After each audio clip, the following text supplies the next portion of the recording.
Hello, I'm David Chaston with 90 at 9, brought to you by interest.co.nz. This week, get everything you need to know in 90 seconds at 9 o'clock with news markets are rising, but the drivers are certainly not good data reports.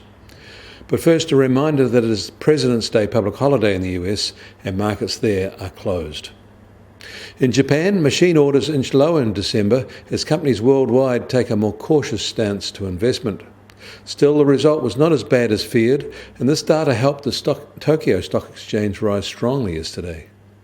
Also rising strongly were equity markets in Hong Kong and Shanghai.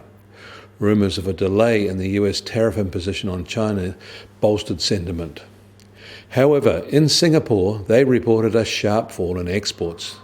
The overall fall was more than expected at 10% in January compared with the same month a year earlier, and their largest drop in over 2 years. And it came after a healthy rise in December, making the shift seem even more dramatic. The key driver was a 25% slump in their trade with China. And in Europe, their trade commissioner has said the EU is ready to hit back hard if the US unilaterally imposes punitive tariffs on EU cars. And as a hard Brexit looms, major decisions are being taken. A major British political party has seen a splinter. Major manufacturing closures are being readied in the UK, and banks are starting to move from London. In Australia, the Americans have become the largest source country for foreign investment for the first time since 2013, surpassing China. Australian authorities approved more than 11,000 foreign investment applications involving $163 billion and mostly in the services sector.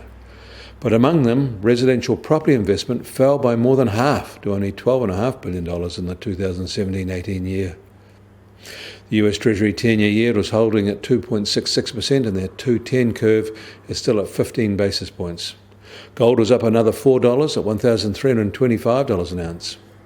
US oil prices are up marginally to just under $56 a barrel, while the Brent benchmark is still holding at $66.50 a barrel.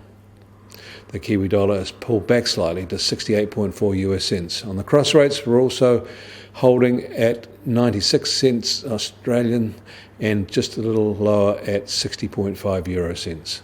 That settles the TWI at 73. I'm David Chaston. That was 90 at 9, brought to you by interest.co.nz.